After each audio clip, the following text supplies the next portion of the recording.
Le contrat d'assurance est un contrat à durée déterminée, conclu entre un assureur et un preneur, et dont l'écrit, qui doit être remis à ce dernier, sert de preuve des risques couverts.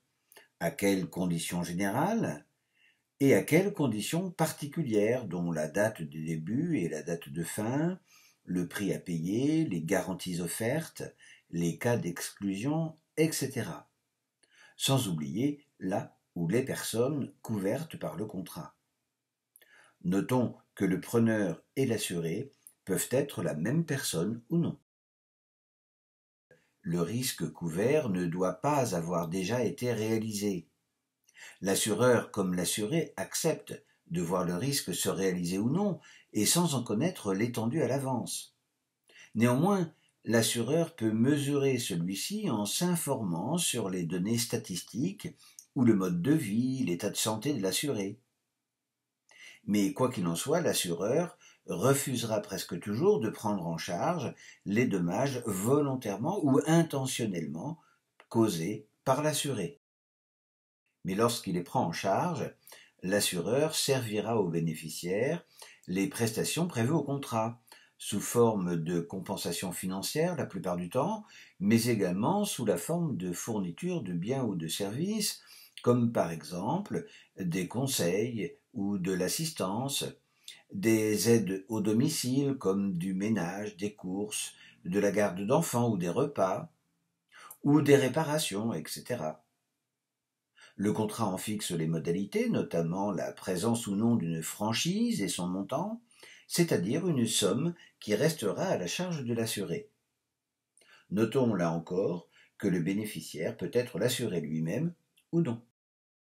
Il existe ainsi plusieurs types d'assurance, celle qui protège la personne elle-même de l'assuré contre toutes sortes de dommages, comme l'assurance maladie obligatoire, prise auprès de la sécurité sociale, ou l'assurance complémentaire, les mutuelles et les prévoyances, comme les assurances vie ou les assurances décès, voire celles qui protègent de risques spécifiques, comme l'invalidité, la perte d'emploi, la dépendance. Celles qui protègent les biens de l'assuré, les bâtiments, les véhicules, les produits technologiques ou autres, contre le risque d'incendie, de vol, de piratage, de dégâts des eaux ou toutes sortes de dommages matériels. Et enfin, celles qui garantissent l'indemnisation des victimes de l'assuré à l'occasion de la mise en cause de sa responsabilité civile quant aux dommages corporels, matériels ou moraux que l'assuré pourrait causer volontairement ou non à un tiers. Notons qu'il existe des assurances qui combinent ces différents types, comme la multirisque habitation, qui est à la fois une assurance de dommages aux biens, mais aussi de dommages aux tiers, ou l'assurance tout risque automobile, qui combine ces trois types. Un contrat d'assurance voyage, pris à l'occasion le plus souvent de l'achat d'un billet d'avion, d'un forfait touristique ou d'une location saisonnière, va ainsi couvrir les frais supportés par l'assuré, et notamment les frais d'annulation totale ou partielle de son voyage, en cas d'événement indépendant de sa volonté, mais prévu au contrat, dans le cadre d'assurance de personnes ou d'assurance de dommages aux biens. Car, rappelons-le, l'annulation d'un contrat, qu'il s'agisse d'un contrat de transport, d'un contrat de voyage ou de tout autre contrat, n'est par principe pas annulable de l'initiative de l'une des parties, à moins d'indemniser l'autre et surtout de rembourser intégralement les prestations que l'on devrait à l'autre partie et qui les avait déjà payées à l'avance. C'est d'ailleurs ce qui se passe lorsque le voyagiste ou la compagnie aérienne, par exemple, décide d'annuler tout ou partie des prestations prévues, quelles qu'en soient là ou les raisons. Aucune indemnisation du client ne sera cependant versée en cas de force majeure. Et notons que le client peut également accepter le report de son billet ou de son voyage s'il le souhaite. En revanche, lorsqu'il s'agit du client qui annule les prestations qu'il a en tout ou partie payées, aucun remboursement n'est de droit. Il peut cependant l'obtenir à l'amiable, à moins que la loi ne permette cette annulation avec dédommagement, notamment en cas de prestations non conformes ou absentes. Ou enfin encore, exiger le jeu de clauses contractuelles prévoyant cette possibilité, qui peut d'ailleurs s'accompagner de dédommagements, souvent appelés frais de dossier ou frais d'annulation. Ainsi, prenons l'exemple d'un forfait touristique qui doit commencer le 9 du mois prochain. Le syndicat national des agents de voyage recommande d'appliquer un barème de frais d'annulation à la charge du client qui annulerait de lui-même son voyage.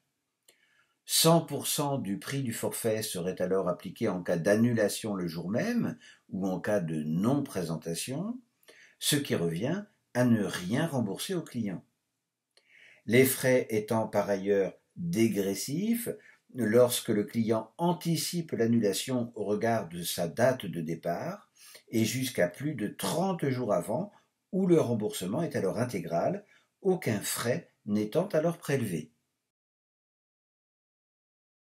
L'assurance voyage va alors prendre en charge les acomptes qui ne seraient pas remboursés ou les frais qui seraient perçus à l'occasion de l'annulation, à condition que ce risque soit prévu au contrat, qu'il se déroule selon les hypothèses envisagées par celui-ci et ne comporte aucun élément susceptible d'anéantir la protection prévue. Ainsi, dans le cadre d'une assurance soleil ou d'une assurance beau temps, qui prévoit des indemnisations forfaitaires par jour de mauvais temps ou le remboursement partiel du séjour, il est souvent imposé des conditions à réunir en termes de durée minimum de mauvais temps. Par exemple, entre 8 heures et 20 heures, au moins 6 heures continues ou non de mauvais temps. Voire ou avec une intensité minimum, par exemple une température inférieure à 15 degrés, ou des précipitations d'au moins 40 mm par heure, ou un vent de plus de 90 km/h. Mais uniquement valable dans certaines régions ou pays et uniquement à certaines dates.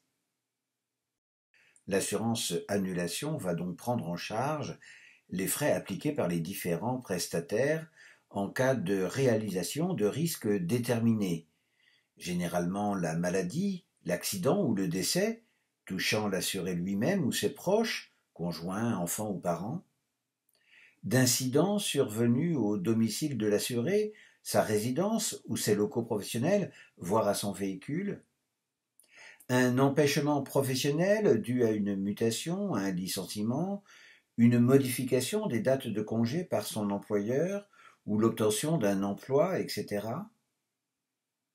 Une convocation à un jury ou un examen de rattrapage ou encore une catastrophe naturelle. Et bien évidemment à condition d'en justifier par des preuves et en respectant les délais de déclaration imposés. L'assurance rapatriement permet quant à elle à l'assuré ou ses proches l'accompagnant d'être raccompagné dans son pays d'origine en cas d'accident, de maladie, de décès, soit en fournissant une voiture de remplacement, soit par transport sanitaire ou transport régulier. Ce type d'assurance peut également prendre en charge des frais de secours ou de recherche, l'envoi de médicaments et l'acheminement d'un proche en soutien. Enfin, la troisième assurance voyage la plus courante est l'assistance voyage, qui permet de bénéficier d'aide et de conseils en cas d'événements imprévus durant un voyage en France comme à l'étranger, ainsi que les frais engagés par ces imprévus en cas de maladie, d'accident, de décès, de panne de voiture, de vol, etc. Et bien que les garanties prévues sont extrêmement variables d'un contrat à l'autre, elles prévoient généralement des rapatriements en cas de maladie, d'accident ou de décès, des retours anticipés en cas de décès d'un proche, les frais de remorquage et de réparation, l'envoi de pièces détachées ou un hébergement en cas de panne de voiture, l'avance de moyens de paiement, l'achat de vêtements de secours en cas de vol, mais aussi l'assistance juridique dans la langue du pays d'accueil. Attention donc à bien lire ou renseigner le contenu de chaque contrat pour en connaître les garanties et les montants à payer. Mais avant de souscrire à une assurance voyage obligatoirement proposée à la réservation, il faut penser à vérifier le contenu de celles qui sont incluses dans les packs d'assurance des cartes bancaires, qui peuvent contenir des garanties équivalentes pour les transports, les voyages, les séjours payés avec la carte ou non, ainsi que le contrat multirisque automobile ou habitation, voire votre assurance complémentaire ou prévoyance santé, notamment pour les garanties de recherche, de secours et de rapatriement.